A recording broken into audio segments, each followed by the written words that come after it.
नमस्कार, आप देख रहे हैं न्यूज 18 इंडिया।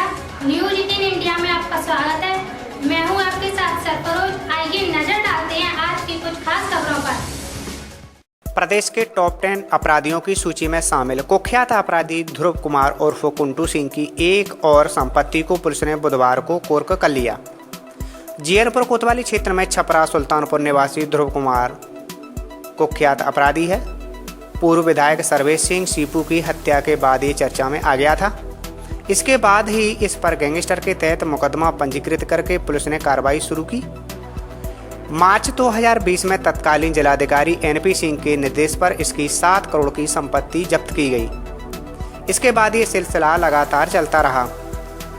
जीयनपुर कस्बे में एक मकान को पुलिस और प्रशासनिक अमले ने गिरा दिया। 6 जनवरी को लखनऊ में मऊ जिले के मोहम्मदाबाद के पूर्व ज्येष्ठ प्रमुख और पूर्व विधायक सीपू हत्याकांड के मुख्य गवाह अजीत सिंह की हत्या हो गई। इस हत्याकांड में भी कुंटू सिंह का नाम सामने आया था। इसके बाद तो कुंटू पर कार्रवाई और तेज हो गई। 9 जनवरी को पुलिस ने डीएम के आदेश पर एक प्रॉपर्टी को सीज कर दिया। अजीत हत्याकांड में कुंटू का नाम प्रकाश में आने के बाद और हत्या की साजिश जिला कारागार से ही रचे जाने की पुष्टि होने के बाद से प्रशासनिक अमला कुंटू और उसके साथियों पर कार्रवाई को लेकर और सक्रिय हो गया। कुंटू का स्थानांतरण जिला कारागार से कासगंज जेल कर दिया गया। गैंगस्टर एक्ट के तहत कुंटू के खिलाफ कार्रवाई लगातार होती रही। कुंटू के आर्थिक स्रोत को नष्ट करने की कवायद में महकमा जुटा हुआ है। आज जो प्रॉपर्टी सीज की गई है उसकी सरकारी कीमत 27,54,000 रुपये है, जबकि बाजारी कीमत 2.5 करोड़ रुपए आंकी जा रही है। इस संपत्ति को भी कुंटू ने अपनी पत्नी के नाम से बेनामा कराया था। सरकार द्वारा क्या देखिए, ये लगभग 450 स्क्वायर मीटर जो इन दुकानों के पीछे की जो भूमि है, ये कुंटू सिंह जो कि कुख्यात अपराधी है, उसने अपनी पत्नी के नाम से इसका बैनामा कराया था और ये जिलाधिकारी महोदय द्वारा ये प्रॉपर्टी कुर्क की गई है। उससे पूर्व में जहाँ हम खड़े हैं उसके ये दुकानें, ये सारी दुकानें लगभग 3 महीने पूर्व कुर्क की गई थी और उसी के क्रम में ये पीछे की जो 450 स्क्वायर मीटर ज़मीन है उसे कुर्क किया गया है 12 मार्च को और इसे आज भौतिक रूप से इसे कुर्क किया जा रहा है और यहाँ पर डुप्लीकेट पिटवाई गई है कि इसमें इसे कोई, ये कुर्कशुदा ज़मीन है, इसे कोई ना ले और इसे कोई धोखे से भी इसे ना ले। तो ये सारी प्रक्रिया आज अपनाई गई है और कुंटू सिंह के खिलाफ अभी कुछ और जो उसकी प्रॉपर्टी है उनकी कुर्की की कार्रवाई प्रचलन में है। कुछ जो अवैध निर्माण है उनके ध्वस्तीकरण होने की प्रक्रिया अभी प्रचलन में है, कानून की प्रक्रिया में है और बहुत जल्दी उन सभी प्रॉपर्टीज पे कार्रवाई की जाएगी। अच्छा सर, इस कार्रवाई से क्या असर पड़ेगा और किस तरह के अपराधों पर रोक लगाने के लिए आपकी तरफ से जो? देखिए, ये लगभग बाजारी जो कीमत है इसकी लगभग 2.5 करोड़ रुपए है, जो कि वर्तमान कीमत है और इसे कुर्क होने से निश्चित रूप से अपराधी के ऊपर फर्क पड़ता है, क्योंकि ये सारी प्रॉपर्टी उसके द्वारा जो क्राइम है उसके पैसे से अर्जित की गई है और गैंगस्टर एक्ट में प्रोविजन है कि इसे कुर्क किया जाए, क्योंकि ये प्रॉपर्टी अवैध रूप से बनाई हुई है। तो इस तरह की जितनी प्रॉपर्टीज़ हैं और जो गैंगस्टर एक्ट में जो दूसरे मुलजिम हैं उनकी प्रॉपर्टी कुर्क की जा रही है, ताकि जो इनकी आय का स्रोत है अवैध रूप से उसे बंद किया जा सके। त्रिस्तरीय पंचायत चुनाव के लिए बुधवार रात शासन ने जिला पंचायत अध्यक्ष और क्षेत्र पंचायत प्रमुख के पदों के लिए आरक्षण का आवंटन कर दिया। नई सूची के मुताबिक आगरा में जिला पंचायत अध्यक्ष पद पर महिला होगी। पहले की सूची में ये अनारक्षित थी। वहीं मथुरा में जिला पंचायत अध्यक्ष की सीट अनारक्षित है। फिरोजाबाद, मैनपुरी, कासगंज की जिला पंचायत अध्यक्ष पद की सीट भी अनारक्षित है।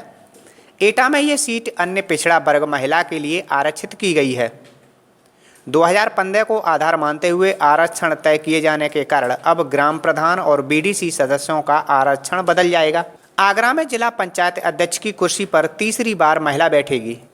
इससे पहले 2 बार इस कुर्सी को महिलाएं संभाल चुकी हैं।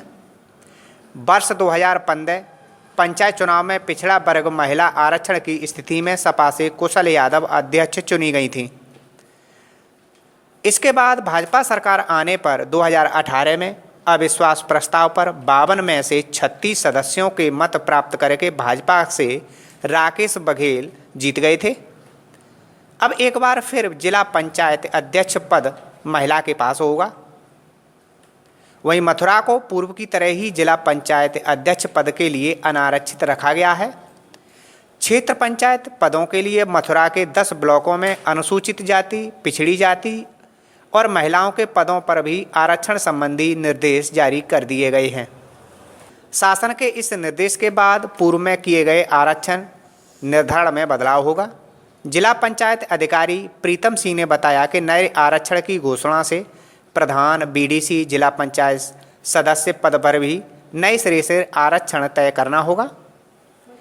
18 से 19 मार्च तक ग्राम प्रधान, ग्राम पंचायत सदस्य, क्षेत्र प्रमुख, क्षेत्र पंचायत सदस्य, जिला पंचायत सदस्यों के आरक्षण प्रस्ताव तैयार करना होगा। 20 से 22 मार्च तक ग्राम क्षेत्रवार आरक्षण सूची का जिला मजिस्ट्रेट द्वारा अंतिम प्रकाशन किया जाएगा। उसके बाद 20 से 23 मार्च तक आरक्षण के प्रस्ताव और सूचियों पर आपत्ति प्राप्त की जाएगी। 24 से 25 मार्च तक आपत्तियों का संकलन करके उन्हें निस्तारण किया जाएगा। उसके बाद 26 मार्च को अंतिम आरक्षण सूची को प्रमुख स्थानों पर चस्पा कर दिया जाएगा। सपा मुखिया और पूर्व मुख्यमंत्री अखिलेश यादव ने बुधवार को इटावा में योगी सरकार पर जमकर निशाना साधा। उन्होंने कहा कि उत्तर प्रदेश और राजधानी लखनऊ में अपराधी बेलगाम हैं। मुख्यमंत्री इन सबसे बेखबर पश्चिम बंगाल में और असम में कानून व्यवस्था सुधारने में व्यस्त हैं। भाजपा का यही तरीका है कि वह जनता की बुनियादी मुद्दों से ध्यान भटकाने के लिए जादुई जुमले उछालने लगती है।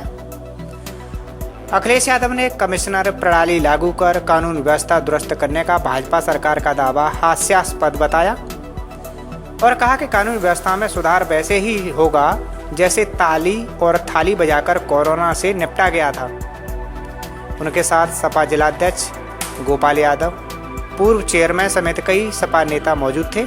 वहीं टिकरी बॉर्डर के लोग सैफई के पावर कारपोरेशन गेस्ट हाउस में अखिलेश यादव से मिले। इटावा से सैफई जाते समय पूर्व मुख्यमंत्री रेलवे स्टेशन पर रुके। वहां उन्होंने प्रसिद्ध घोड़ा चाय की दुकान पर चाय पी। यहां से सैफई अपने आवास पर पहुंचे। ममता के व्हील चेयर को नाटक बताने को लेकर कहा कि भाजपा से ज़्यादा नाटक अभी तक किसी ने नहीं किया।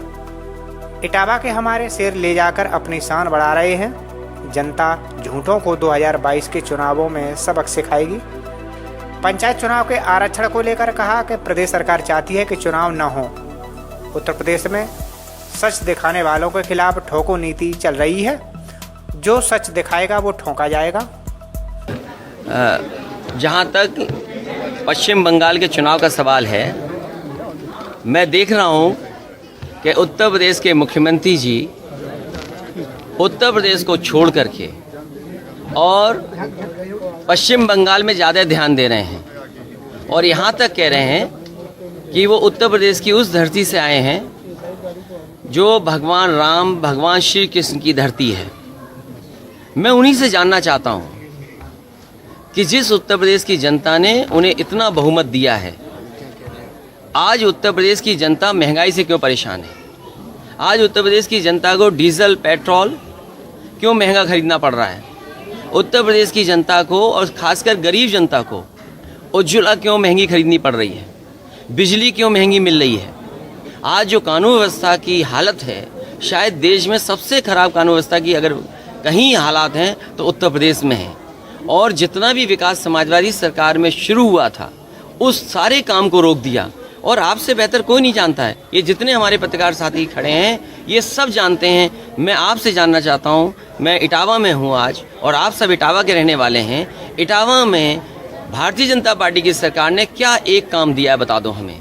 जो काम थे उसको रोक दिए, उन कामों को ख़राब कर दिया, उन कामों को बर्बाद कर दिया। और यही मुख्यमंत्री जी जो उत्तर प्रदेश को पीछे कर करके, उत्तर प्रदेश के विकास को रोक करके और पश्चिम बंगाल में कह रहे हैं जाकर के वो विकास के रास्ते पे ले जाएंगे। मैं समझता हूँ भारतीय जनता पार्टी केवल झूठ के सहारे है, क्योंकि झूठ से उनकी सत्ता चल रही है, इसलिए झूठ हर जगह फैला रहे हैं। उन्होंने उत्तर प्रदेश बर्बाद किया है। और मैं पश्चिम बंगाल की जनता से कहना चाहता हूँ कि ममता बनर्जी जी को एक बार फिर जिताएं, क्योंकि देश एक ऐसी सरकार चाहता है जो कम्युनल सरकार ना हो, जो नफरत न फैलाती हो। कम से कम पश्चिम बंगाल की सरकार ममता बनर्जी जी के नेतृत्व में एक अच्छी सरकार होगी जो पश्चिम बंगाल की जनता को और आगे ले जाएगी। राजनीति में जो नाटक करने वाले लोग हैं, और सबसे ज़्यादा नाटक कौन करता है? सबसे ज़्यादा नाटक कर करके अगर वोट बटोरने का काम किया तो भारतीय जनता पार्टी ने किया है। वही लोग, भारतीय जनता पार्टी के लोग जो कहते थे कि इटावा के लोगों ने हमारे डॉक्टर छीन लिए। आज बताओ यहाँ की स्वास्थ्य सेवाएं कैसी हैं? किसी गरीब को इलाज मिल पा रहा है? और दूसरा, हमारे शेर ले गए, इस लाइन सफारी को नहीं शुरू किया।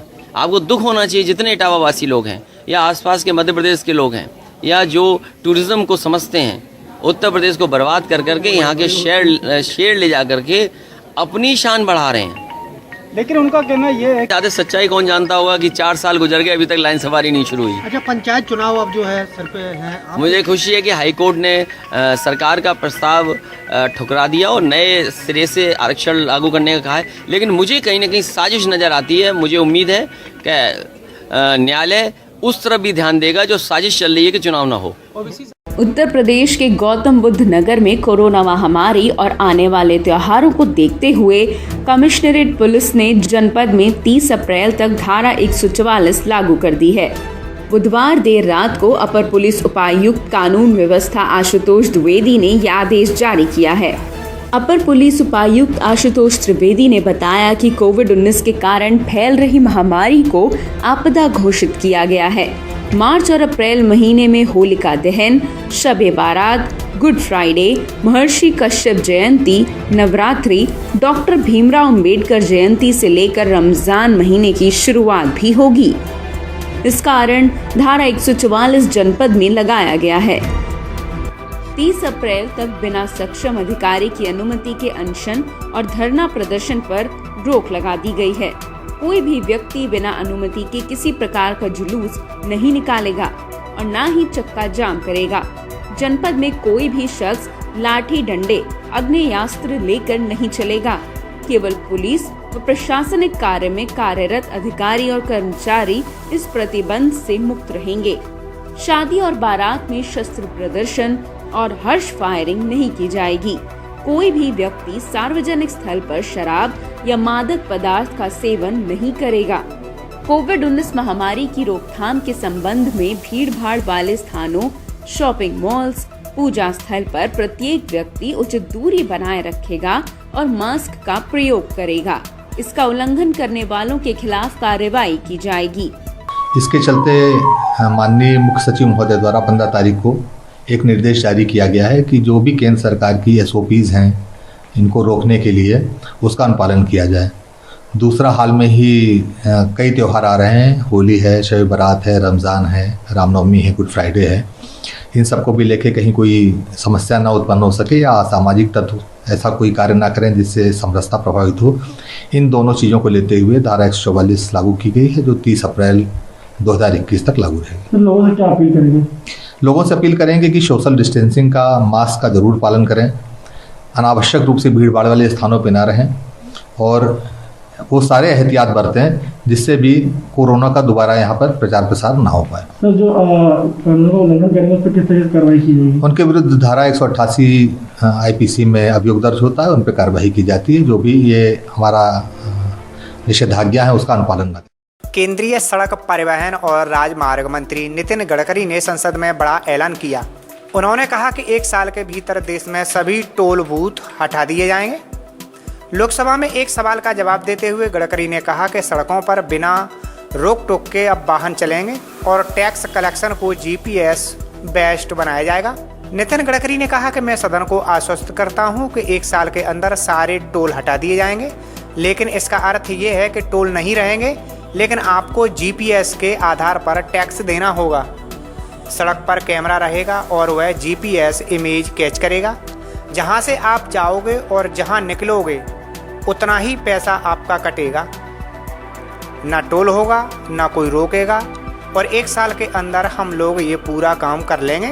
गडकरी ने जब ये ऐलान किया तो सदस्यों ने मेज थपथपाकर उनके फैसले का स्वागत किया। मैं सदन को आश्वस्त कर दूंगा 1 साल के अंदर सब टोल निकल जाएंगे देश के।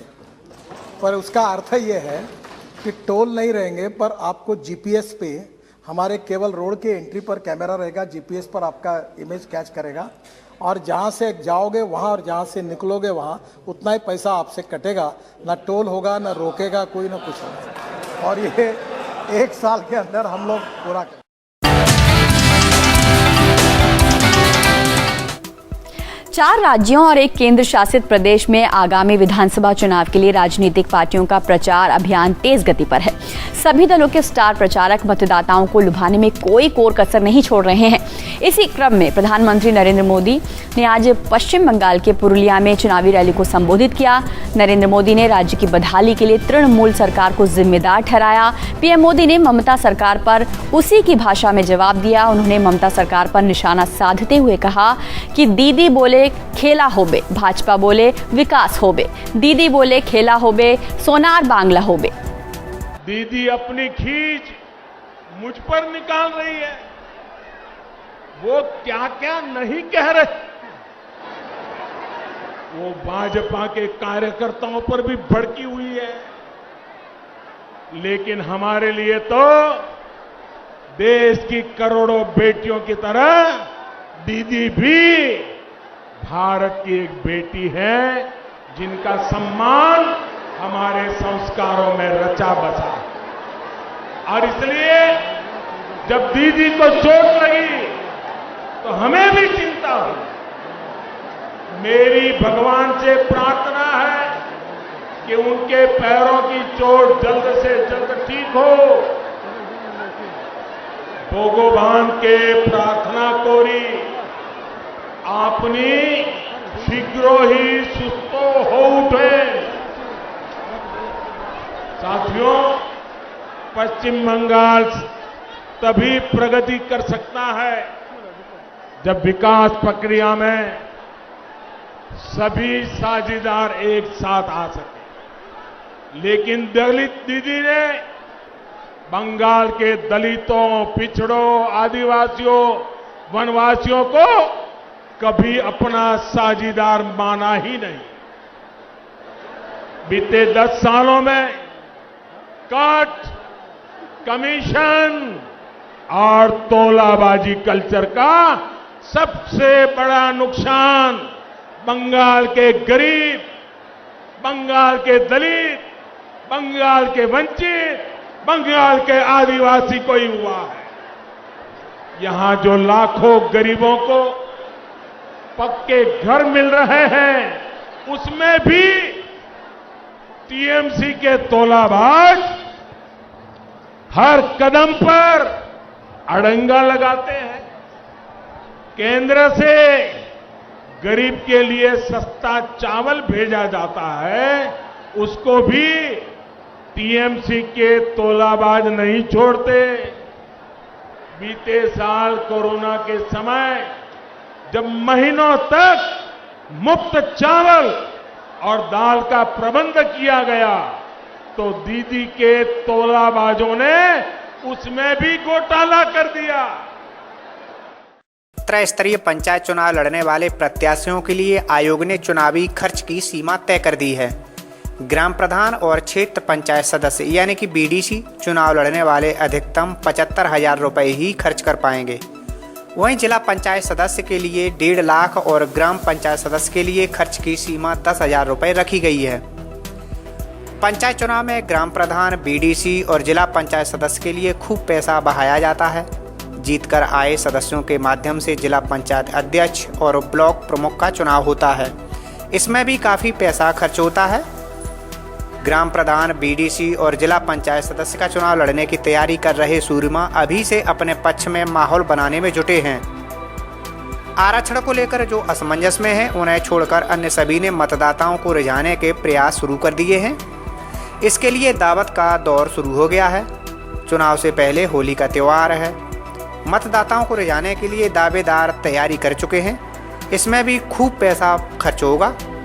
वहीं चुनाव आयोग ने खर्च की सीमा पद के हिसाब से तय की है। इसकी निगरानी के लिए व्यय और निगरानी टीमें गठित की जाएंगी और खर्च पर नजर रहेगी। नामांकन के बाद से खर्च का मीटर शुरू हो जाएगा। चुनावी खर्च के लिए उन्हें अलग से बैंक खाता खुलवाना होगा। सुहेलदेव भारतीय समाज पार्टी के राष्ट्रीय अध्यक्ष ओम प्रकाश राजभर मऊ में शोकाकुल परिजनों से मिलने पहुंचे। उन्होंने कहा कि मेरे पार्टी के जो भी सदस्य हैं वो मेरे घर के सदस्य समान हैं। पार्टी के जाबाज सिपाही पूर्व ब्लॉक अध्यक्ष अजय कुमार राजभर और तेज बहादुर पार्टी के वफादार सिपाही रहे हैं। स्वर्गीय तेज बहादुर राजभर के परिवार को हर संभव प्रयास रहेगा कि मैं उनके सुख दुख में साथ रहूं। मंत्री ने कहा कि सरहद पर जवान और खेत में किसान का मूल्य अभी इस समय 0 है। 2022 के विधानसभा चुनाव में कई पार्टियों के साथ यूपी में हमारी सरकार बनने जा रही है। सरकार की नीतियों और नियमों को अछूते मानते हुए बताया कि दलित पिछड़ो जाग जाओ, आपका सम्मान सिर्फ सुहेल देव भारतीय समाज पार्टी में ही है। इस गांव से हमारा जब मैं मऊ में प्रवेश किया बड़ा लगाव रहा। एक घटना घट गई, एक्सीडेंट हुआ, उसमें हमारे साथी तेज बहादुर की डेथ हो गई और उनके साथ हमारे प्रमुख अक्षय कुमार जी थे और उनको गंभीर चोट आई। तो दोनों के हम लोगों को देखने के उद्देश्य से वहाँ गए थे और यहाँ उनका दुआर करने के लिए आए हैं। शोकाकुल परिजनों को आप संबोधन के रूप में देखिए, ईश्वर से हम लोग प्रार्थना करेंगे कि शोकाकुल परिवार को इस दुख की घड़ी में इनको ईश्वर ताकत दे ताकि ये उस दुख को सह सके और अपने परिवार को फिर सही रास्ते पर लेके चल सके। सर, मुझे कहना नहीं चाहिए, लेकिन देशों में सरहद पे जवान हैं और खेतों में किसान हैं, इनका मूल्य 0 हो गया है। इसके बारे में आप बताएं। देखिए, इस देश में जब सरहद पे जवान सीमा पे वो डटा रहता है तो हम लोग चैन से सोते हैं। किसान खेत में काम करता है तो हम लोगों का ही नहीं पूरे देश का पेट भरता है। एक कहावत है, जाके पैर फटे बेवाई सो ही जाने पीर पर आई। तो देश के जवानों का और देश के किसानों का, जिसके पास परिवार न हो, चाणक्य ने कहा था कि जिसके पास परिवार न हो ऐसे को सत्ता दे देना देश को बर्बादी की कगार पर ले जाना है। आज उसी में करोड़ों किसान कृषि बिल को लेकर के, वापसी को लेकर के दिल्ली गाजीपुर बॉर्डर पे बैठे हुए हैं। देश की सरकार को चीन के बॉर्डर पे वहाँ कटीले तार, वहाँ कील लगाने की, वहाँ दीवार बनाने की ज़रूरत है। तो सरकार के पास पैसा नहीं है, लेकिन किसान अपनी फरियाद लेकर के सरकार के सामने न आवे, इसके लिए सड़कों को गड्ढा बनाया जा रहा है, कील बनाया गया, कटीले तार लगाए गए। भारत सरकार के द्वारा ये पेट्रोलियम, डीजल, गैसे के दाम बढ़ गए हैं, लास्ट हो गया है, 100 को पार करने वाले हैं। इसके बारे में बताएं। इस देश की जनता, जैसा कि आपने देखा होगा, अमित शाह ने एक ABP चैनल पे बयान दिया था। जब एंकर ने पूछा कि आपने वादा किया था जनता से कि 15-15 लाख रुपया हम सबके खाते में भेजेंगे, तो अमित शाह ने कहा कि ये जुमला है। हमने ये जुमला बोला था वोट लेने के लिए, और इस देश की जनता को भी पता है, सबको पता है कि 15 लाख खाते में नहीं आएगा। इस देश की जनता के पास न दिमाग है, उसके दिमाग का दिवालियापन हो गया है। सुन लेती है, उसी को मान लेती है। उन्हीं की बात पर मोदी जी ने, बीजेपी के लोगों ने नारा दिया था, अब की बार। तो लोग कहते थे मोदी सरकार, लेकिन वो भाषा नहीं थी, भाषा दूसरी थी। अब की बार 100 पार, ये उनकी सोच थी। जो सरसों का तेल 50 रुपया kg गरीब खरीद के खाता था, 100 पार कर गया। 165 तो 100 पार कर गया। जो अरहर की दाल 60 रुपया गरीब खरीद के खाता था, वो भी 100 पार कर गया। पेट्रोल 100 पार कर गया। गैस सिलेंडर 350 में मिलता था तो महंगाई लगती थी गरीबों को, अब 900 पार कर गया। डीजल 55 रुपया लीटर था तो महंगा दिखता था, अब 82 रुपया है तो सस्ता दिख रहा है।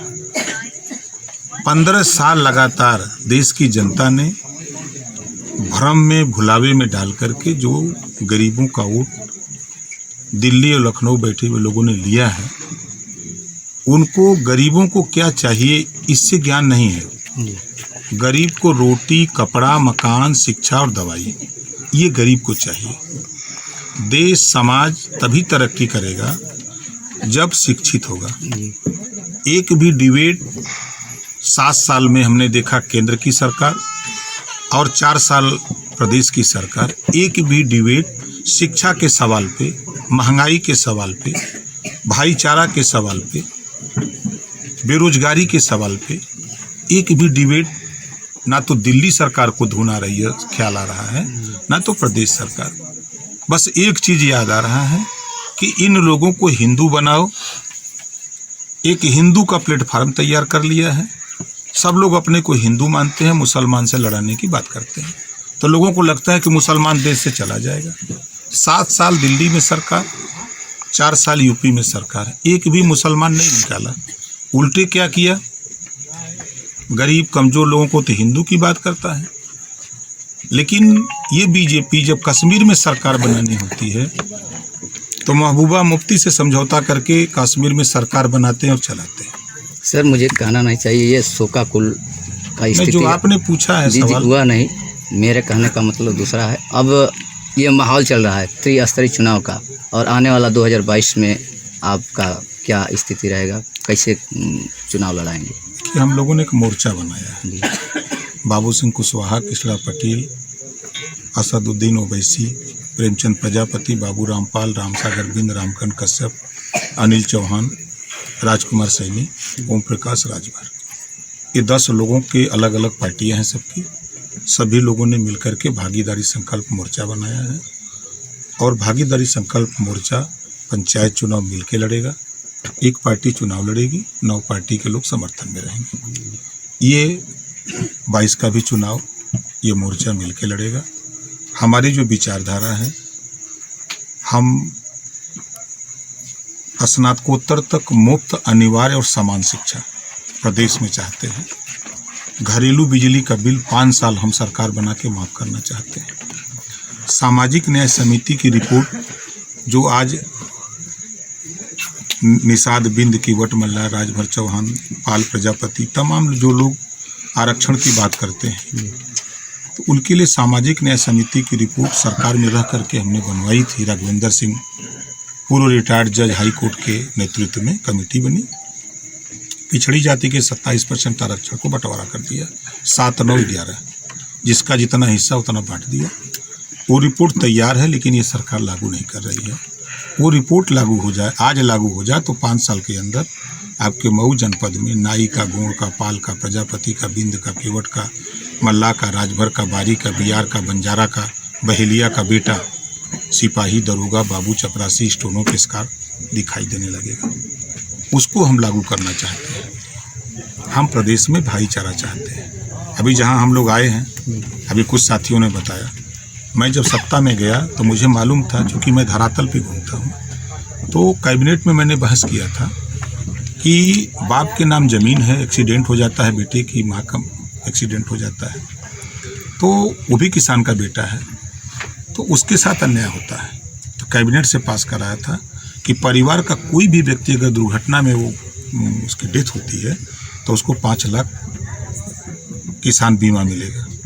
लेकिन एक दिन मुझे भी, लखनऊ में था, मुझे भी जानकारी हुई कि इन लोगों ने, जब मैं हटा हूँ तो कोई संशोधन किया है इन लोगों ने। अभी उसकी पूरी जानकारी मुझे नहीं है, लेकिन ये जरूर है कि इन लोगों ने संशोधन किया है। ये स्वर्गीय तेज बहादुर जी को ये तो सुविधा मिलनी चाहिए।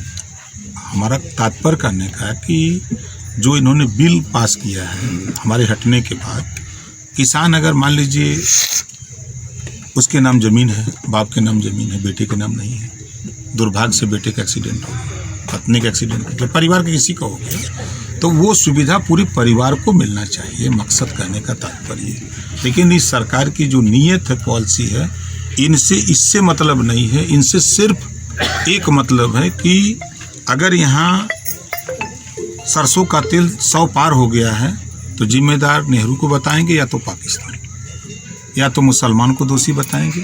ये जिम्मेदारी लेने को तैयार नहीं। देश में लगातार बढ़ते हुए कोरोना के मामलों ने एक बार फिर से देश में पाबंदियों का दौर शुरू कर दिया है। जहां एक तरफ अहमदाबाद में गुरुवार से जिम, स्पोर्ट्स क्लब और गेमिंग जोन बंद रहेंगे, वहीं यूपी के गाजियाबाद के बाद अब नोएडा में भी 30 अप्रैल तक धारा 144 लगा दी गई है। भारत में 102 दिनों के बाद सबसे अधिक 35,846 केस सामने आए हैं। आपको बता दें कि साल 2021 में सबसे अधिक नए मामले सामने आ रहे हैं। इनमें सबसे ज्यादा प्रभावित राज्य महाराष्ट्र है, जहां पूरे देश के मुकाबले 64% मामले हैं। महाराष्ट्र में एक दिन में रिकॉर्ड 23,179 नए मरीज मिलने के बाद अब हड़कंप मच गया है। आपको बता दें कि ये आंकड़ा बीते 6 महीने में सबसे अधिक है। पुणे में 24 घंटे में 4,735 नए मामले सामने आए और 15 लोगों की मौत हो गई। मुंबई में भी लगातार नए मामले सामने आ रहे हैं। गौरतलब है कि प्रधानमंत्री नरेंद्र मोदी ने इस दौरान राज्य के मुख्यमंत्रियों के साथ वर्चुअल मीटिंग की और उन्होंने कहा, बढ़ते हुए कोरोना के आंकड़ों को देखकर लगता है कि उभरती हुई सेकेंड वेव को हमें जल्द ही रोक लेना चाहिए। गौरतलब है कि भारत में इस समय कोविड-19 का कुल आंकड़ा 1,14,74,605 पहुंच गया है। वहीं अब तक 1,10,63,000 से अधिक लोग कोविड-19 से ठीक हो गए हैं। भारत में इस समय एक्टिव केस का कुल आंकड़ा एक बार फिर से 2.5 लाख की संख्या पार कर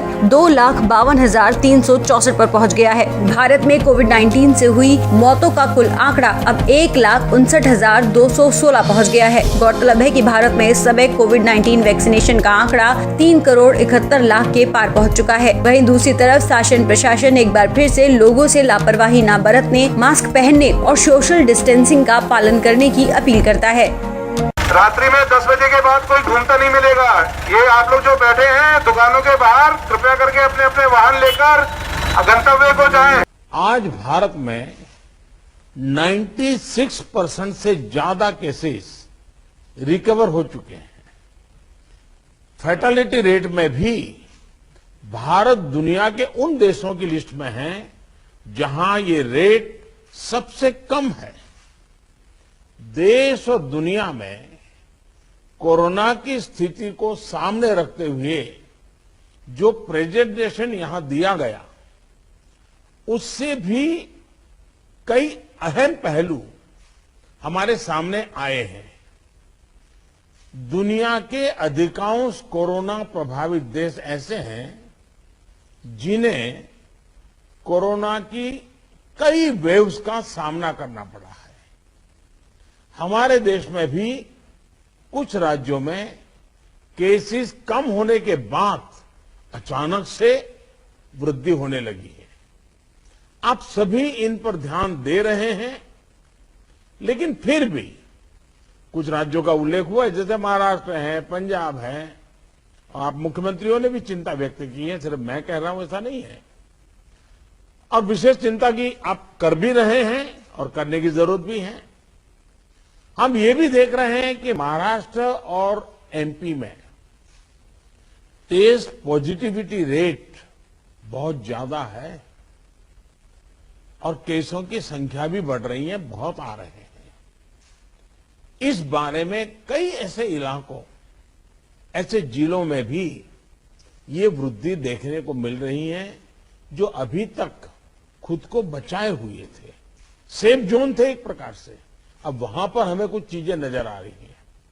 देश के 70 जिलों में तो पिछले कुछ हफ्तों में यह वृद्धि 150% से भी ज्यादा है, 150% से ज्यादा। अगर हम इस बढ़ती हुई महामारी को यही नहीं रोकेंगे तो देशव्यापी आउटब्रेक की स्थिति बन सकती है। हमें कोरोना की उस उभरती हुई सेकंड पीक को तुरंत रोकना ही होगा और इसके लिए हमें क्विक और डिसाइसिव कदम उठाने होंगे। कई जगह देखने को मिल रहा है कि मास्क को लेकर अब स्थानीय प्रशासन द्वारा भी उतनी गंभीरता नहीं दिखाई जा रही। मेरा आग्रह है कि स्थानीय स्तर पर गवर्नेंस को लेकर जो भी दिक्कत है उनकी पड़ताल, उनकी समीक्षा की जानी और उन दिक्कतों को सुलझाया जाना, ये मैं समझता हूं वर्तमान में बहुत आवश्यक है।